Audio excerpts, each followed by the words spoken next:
What's up, everybody? My name is Nico Blitz. This is Behind the Beat from Beat This Philippines, man. We're back. I know it's been a couple episodes since we've done this, and I'm the new host and whatnot.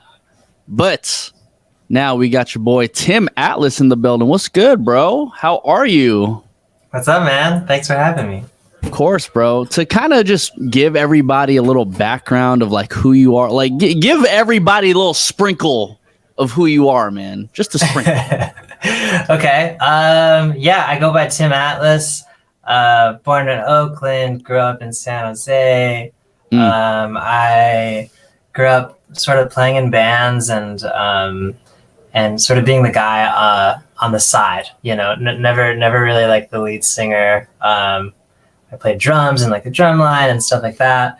And then I just decided, why not try and sing some of these songs that I'm writing, and then people took a liking to it. So so here I am. I mean, I guess like I've been doing this for a little while now. I lived in LA for 5 years after the Bay, and now I'm in Brooklyn, just kind of chasing that same dream.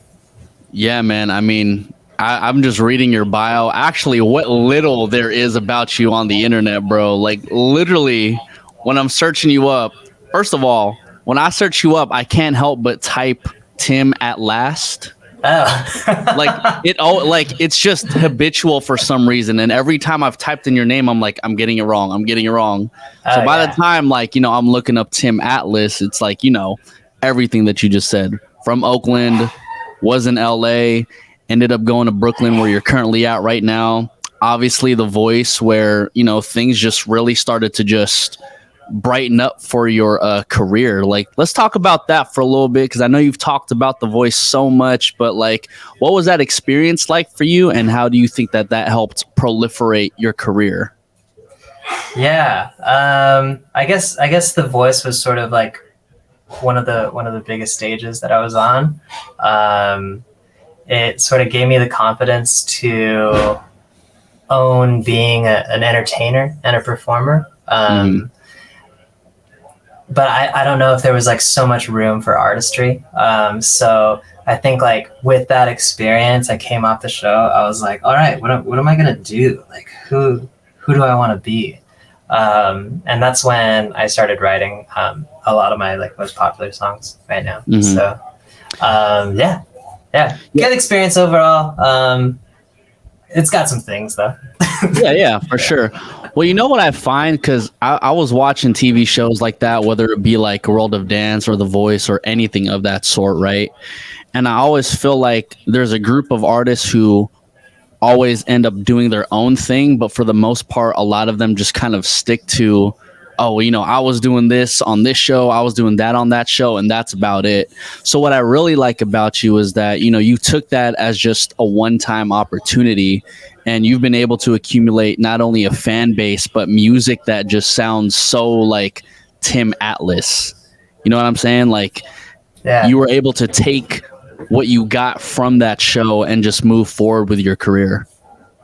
Yeah, I appreciate that, man. I mean, yeah, I guess not a lot of people sort of have sort of the resources that I have. I mean, like I produce for other people. I play a bunch of instruments.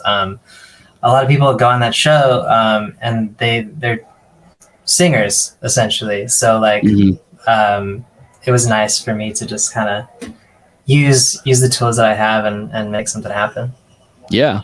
Well, so singer, songwriter, producer, it sounds like you do everything, bro. And you were also in a band, you said, in high school, right? Yeah. So I always want to chalk it up to this, especially if I know someone's from the same region I'm at, but you sound like a real Bay Area person right now, just doing literally everything possible to make sure you have your own sound and you do your own thing, bro. Yeah, man. Yeah. I mean, you have to, I mean, like, who else is going to do it? Yeah. But I think what's cool about you, though, bro, and what's cool about the Bay Area especially is that, like, for anyone who's not from there, tempo usually sounds at like 100 beats per minute. It's something that you can usually play at the club, but like as of recent years, right, we've had people obviously like yourself We've had people like her. We've had people like Twee, who you don't necessarily have to say any of these people are from the Bay, but at one point, they're from the Bay. And so for you, do you feel like it was intentional to kind of just sprinkle in like, yes, I'm from Oakland, but like I don't necessarily have like the quote unquote Bay Area sound? Yeah, I think it's very important for me. I mean, I can never say that I'm from LA or that I'm from New York, Like it's important for people to know that I'm from the Bay and I'm from this like melting pot of culture. And yeah, I grew up and I listened to like a lot of like punk and emo and shit like that. But at the same time, like we were all listening to E40 and Keek to Sneak, It was just like, hell yeah. Everyone was sort of bonded and unified under like a lot of like the Bay Area music. So even though my music sounds like sort of, California sunshine a lot of the time, I think the Bay Area is still like a big part of who I am as a person and also creatively. Oh, 1,000%, bro. Like coming from someone who's from the Bay, I definitely see the work ethic that you put in. So whether or not you say you're from Oakland, like I definitely see it, man. Right. So when did you start music? Like how early did you start creating, and how early did you see like, hey, I kind of want to make music just part of my life in some way, shape, or form? Yeah, I think I've sort of always known. I think what happened, I think when I was like in middle school, I picked up some drumsticks. We didn't have a lot of money growing up, and like I couldn't buy an instrument, but with the drums, all you had was like some sticks and a little practice pad. And it kind of took off from there. Like I just picked up like my grandpa's like old acoustic guitar that was lying around. And I just wanted to write songs. And it was just like always sort of an interest of mine. And then, but I don't know like when I wanted to make it a career. I guess when you pick up an instrument, like, yeah, sure. Like you want to become famous or whatever, whatever that expectation is. But yeah, I think I just, once I lean into something, I just go 1,000% into it. Yeah. And so I think that's steamrolled to today, where I haven't really given myself another option to do anything else. Not that I even want to do anything else. I mean, I love what I do, So yeah, I mean, just not giving myself a plan B and just going for it, because if there's one thing that I know, it's that I just like really want to do this forever. Yeah. I love that, bro. So I have a question, because I'm also in a position where I do nothing but music for my career, right? Like I do nothing but DJing, producing music, and like I engraved in my head when I first moved out here to LA, I was like, I'm not going to get a job that has nothing to do with music. So did you grow up also kind of having that mentality, like, okay, music's going to be my only choice? Or did you ever float around between just like other random jobs? Oh, dude, I had so many jobs. I had a lot of jobs. I like majored in photography in college. And I was like, okay, like if I get a job taking photos, then like I won't lose like my love for music. Like I won't think of music as such like a monetary thing. And then right out of college, I got a job as a product photographer for this like online like party favor company. Okay. Yeah, it was like it was sort of the dream, right? Like to go to college and like get a job right out of college and like to be able to pay your bills and not struggle. But then like that was my first experience with like depression, because I didn't have any time to do music, and I thought, well, if I'm doing something creative, then that sort of like fills that hole in me, that hole in my heart. But like doing a 9 to 5, taking photos of like little birthday favors and shit, and then getting home, it's like, well, I don't want to do music. I just want to like cook dinner and watch The Office and then go to sleep. You know? Yeah. So like, I ended up like cold quitting that job because I was like, I need to do music. It's not really something that I can't not do, you know? So I ended up producing for like a bunch of like local artists in the Bay. I was producing songs for like $100, you know, just to like pay the rent. And yeah, that was like sort of my grappling with it. Was like, yeah, dude, I need to be broke for a while. I need to be able to like fall flat on my face in order, if like I want this to happen. Yeah, and you know what's funny about that too? Like, I love the fact that you were pushing yourself, and you know, you were selling beats for $100 to work with artists from the Bay, right? Because you know, we have conversations about like, don't ever sell yourself short, or, you know, like make sure you know your value and whatnot. But at that time, that $100 that you were making to pay your rent and other utilities and live the lifestyle that you had at that time, that meant a lot to you. And so I'm sure it meant more to you to make $100 off of making a beat rather than, I don't know, let's say doing a restaurant gig and getting like $1,000 for the week. Yeah, dude. Yeah. I mean, I would take that like every day of the week. I was so happy to do it. I don't know if I could do it again. You know what I mean? Yeah. Well, you're also in a different position now. So, you know, like, I think it's really good to see the growth, but then, you know, really understand that, you know, stuff like this doesn't happen overnight, right? Like, right. You don't just wake up one day and it's Tim Atlas. Like, you wake up one day and then you keep on just chipping away at the idea of like who Tim Atlas is. And then next thing you know, a couple opportunities just keep on happening. A couple songs just keep on hitting. The next thing you know, the entire world knows who Tim Atlas is. Bro, it's a steady grind. Yeah. It's slow and slow, baby. What's been the most difficult part of this steady grind for you? I think like persevering through the failures is one of the hardest parts. I think I'm used to failing, you know, and like when you fail, you learn from it, and you take that experience and try and make sure it doesn't happen again. And so, yeah, it sort of teaches you how much you really want it. And dude, I actually completely forgot the question. What was it?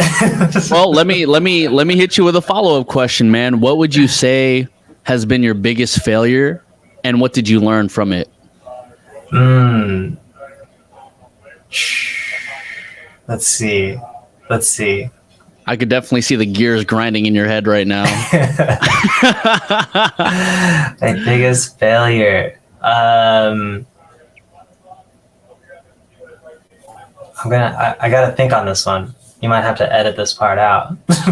Yeah, no, it's all good. We'll take our time with it. Biggest failure. I think I don't know if I would consider it a failure, but something that I wish I put less stress on is the numbers, like the streaming numbers or the social media numbers, or getting lost in the data, and just like sort of like feeding the ego. I think as an artist, there are lots of like little dopamine hits that you can get, you know, especially now with like TikTok and Instagram, like this sort of like reiteration that like, oh yeah, like I'm valid in what I'm doing, and like people like my art, and I think like I've gotten lost in that, and I think I've just shown frustrations to people on my team when things aren't going like I expect them to. And so just having sort of empathy for everyone like on my team and people that like are supporting my journey, because I mean like this shit takes a village, you know? Yeah. So yeah, I think just like not getting so lost in feeding like the ego, and making sure that I at the end of the day like am making art that is true to me and yeah, meaningful. Yeah. So I guess how do you remind yourself to get out of this data, right? Because I'm the same way, man. Like if I post a video on TikTok or Instagram and it does crazy numbers, I'm just like, okay, cool. I got to do another one. Yeah. And I got to do another one until the dopamine doesn't hit as hard as it like initially hit, right? And to be frank, we all get lost in that sauce, especially if you've had like a video like just go crazy. But as a creative, right, piggybacking off of what you were saying, it's trying to always like seek that feeling again in other ways. So how do you remind yourself that, hey, I can't get lost in this data right now, and I just need to keep on creating stuff that is just purely Tim Atlas? I think it's just balancing my time, you know. I had a writing session yesterday, and I'm not going to get into the details of it because it was like kind of personal, but it did like remind me sort of like what music is about, man. And it really is just about like, I think I saw this video from Rick Rubin. I love Rick Rubin, bro. I'm listening to his whole audiobook right now. Yeah, he's amazing, man. And he said that like when you remove the ego, the music that you're making is an offering to the universe. And I thought that really spoke to me, because that's sort of like what I think music should be in its purest form. It's like something that you like need to get out, and you're not thinking about like what people are going to think about it. You're making it because you need to, you know? And I think like I try to remind myself of that. I think being an artist nowadays, it's like 50% that, and then 50% content creator, you know? And like, you can definitely get lost in that. So just finding the time and making sure that you're finding the time to do the parts of the job that you love. Cause it's easy to, you know, get lost. Oh, 1,000%, bro. Like, I mean, you could ask my girl anytime, right? Like, she'll see me just working straight all day, whether it be on music, DJing, or content or anything, right? And she'll remind me, like, hey, take a freaking break, dude. Like, take a break for an hour, walk around. So, like, what I'll end up doing, right? I'll do a couple things. One, if I'm like sessioning for like 3 hours, I'll end up walking for at least like 15, 20 minutes, right? Just to put myself in a new environment. Or me, I love Pokemon, so I'll just end up playing Pokemon for a good hour, right? Oh, nice. So, yeah. Like Pokemon Go? Bro, Pokemon Go, Pokemon on the Switch, literally everything. Yes, Yeah, bro. Yeah. So for you, Tim, like, what are some things that you do that are not necessarily music related that you still partake in on a pretty frequent basis to decompress and just to be Tim, not Tim Atlas? You know what I'm saying? Oh, absolutely, bro. I think for me, I get my Switch on, you know? Oh, yeah. I've been That's what Tears I wanted to hear. Oh, the new Zelda? I've been playing that new Zelda, you know? Just stepping away for 30 minutes at a time. I love that game. I like playing like Smash Bros. So yeah, a little bit of video games. I think I like to cook. I like to cook a lot. And most recently, I've been training for a half marathon. So I've been running a lot. Really? Just around New York. A half marathon, bro? Look, Tim Atlas trying to go around the entire Atlas. You know what I'm saying? It's worldwide, baby. Dude, that's so lit. What? So have you, like, because I know you were, in a band in high school. Have you always been into, like, running? Like, what sparked you to want to do a half marathon? No way, dude. I, have always hated running, like, my whole life. Yeah, I just wanted to sort of know what a runner's high was like. That's how it started. I was like, what? I don't know what that is. And I really kind of don't know yet. Yeah. Is it like some sort of like euphoric feeling where you're just like, I don't fucking know. But anyway, yeah, so like I've never liked running. It started out with me just like trying to know what that is, and then and now I'm training for this half marathon, and I ran 7 miles the other day, and that's like, oh yeah, I've like never run more than like 2 miles like prior to this training, So yeah, man. I mean, it's like super fun. It's cheaper than therapy. And it's cool. 1,000%, bro. Like, you ain't gotta pay a therapist, you just gotta run. It's funny, like during the pandemic, all of it, we didn't know what to do.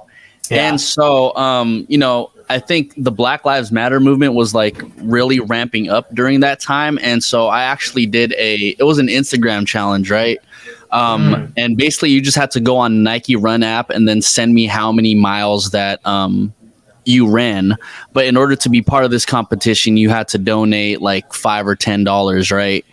And then at the end of it, whoever ran the most miles throughout a span of a week, they got to decide where all that money got donated to. Oh, cool. That's awesome. Yeah, bro. That, I mean, I had my whole thing with running during the pandemic, bro. What stopped me was that I messed around and ran 10 miles, and then I said, I'm done. Like, I'm good. Yeah. And then it just killed my momentum for like, the rest of the time for me running in general afterwards. That's like working out in general. Like, I feel like you get all motivated, and then you just like overdo it. Yeah. And then you just never go back. 1,000%, bro. So Tim, I got 2 questions that involve you being a character, right? So I want to pedal back to the Switch. Okay. In Smash, who is your character? Who's your go-to character for Smash, bro? Currently it's Mega Man. Mega Man, really? Why? To be honest, dude, I like the cute characters. Oh, okay. Hey, that's fair enough. Yeah, like some of like the hardcore characters, they're the strongest. But I don't really like doing that. I mean, I was a Kirby guy for a little while. Oh yeah. Just when I was like learning the game. I'm new to this game, by the way. I started playing Smash in 2020. Oh, okay. A lot of people have been playing their whole damn lives, but bro, dude, people get into competitions like when the homies just want to throw on the Switch and play Smash. I'm just like, I'm good. Like, y'all are way too out of my league, dog. Like, bro, I'm humbled. You get humbled real quick, dude. 1,000%, bro. Yeah. So Kirby, Mega Man. I'm trying to train with Pikachu right now because apparently he or she is like the strongest one. Hey, that's all good with me. That's all I know how to use. I just know it's down B for like the Thunderbolt, and I'm good off. Oh yeah. Yeah. Who's your character? My character is Pikachu. Oh, I'm telling you, bro, it's Pokemon everything. I will run with Pikachu, even if Pikachu wasn't good. I would figure it out. Figure it out. You gotta be Pokemon trainer, dude. You know what? I tried using Pokemon Trainer, and Pokemon Trainer is just so hard to use because I get caught up in switching between Venusaur, Charizard, and Squirtle to where like I haven't been able to utilize like a Squirtle to the best of its ability. You know what I mean? I see. There's just too many choices with that. Right.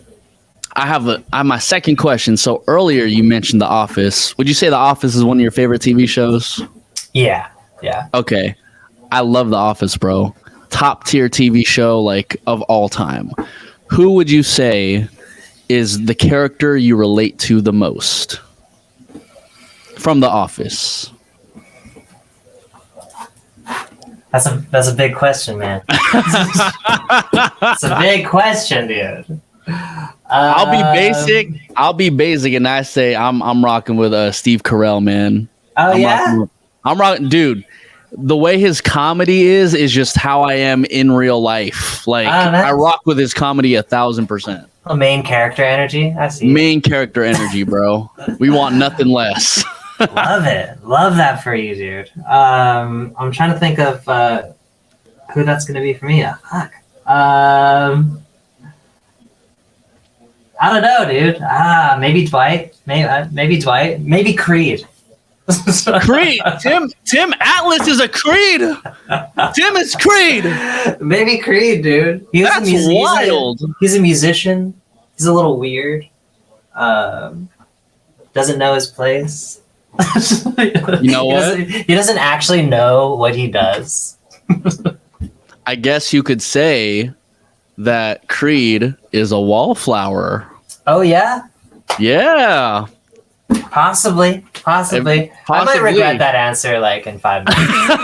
Actually. Yo, all the Office stands are gonna be like showing up to your shows with like a Creed like face now, bro. Oh, dude. That's all I'm saying.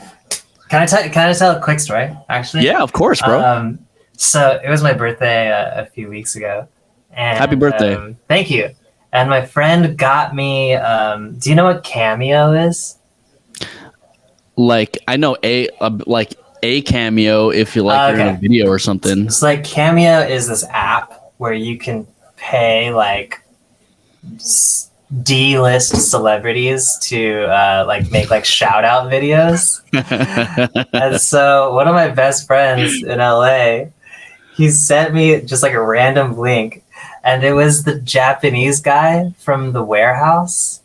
Oh no! Yeah, I know exactly who you're talking about. He's like Japan, number one search.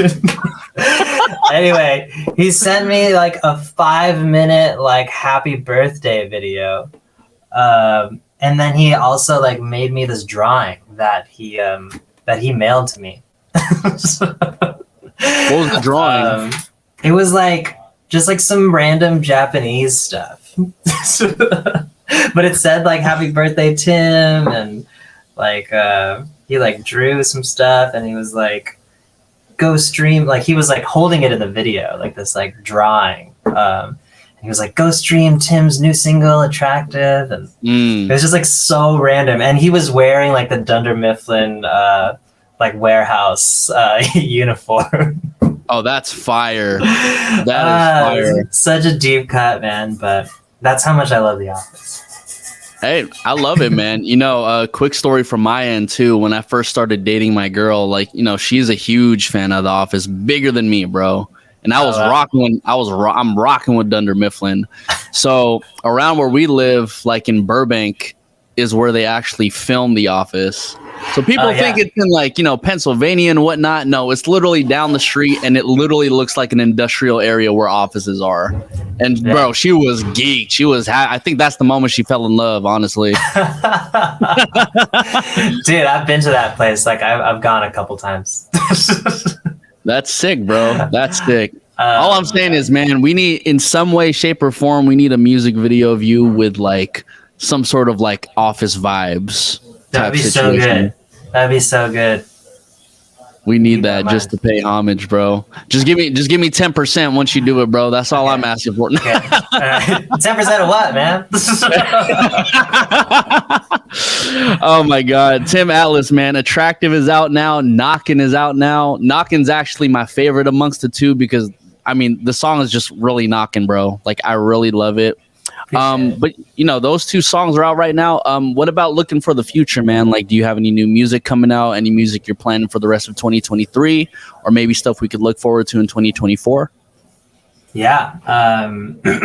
So like when I moved to New York, I didn't release my own music for like a year and a half, and that's because I was just sort of stacking a bunch of songs, and so we're finally at that point where we're releasing a lot of those songs, Knockin' and Attractive being some of those.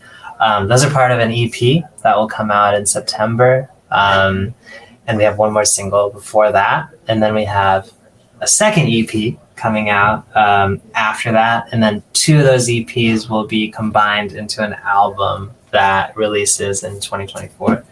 So damn, yeah, like we're gonna be bro. releasing a lot of songs over the course of the year and next year. So yeah, man, lots to come. But right now I'm just like focused on this one. That's lit, bro. And might I say, I'm excited to hear all the new music when it comes out. But B, for your tour right now, I think at the end of your tour, you're gonna be in San Francisco at literally one of my favorite spots for performers, man. Amazing, dude. Yeah. Brick and mortar is that's been my go-to spot to just send all my artist homies to just get their shine on. And you know, for me, the owner is actually one of my homies from like 15, almost 20 years ago. Wow. Yeah, bro. So I'm actually very happy that you're performing at Brick and Mortar. So, you know, that being said, good luck on your tour, bro. Don't drink too much. Drink a lot of water and eat healthy, and you'll be all right. Oh, dude. A+ advice. I'm going to take all of that.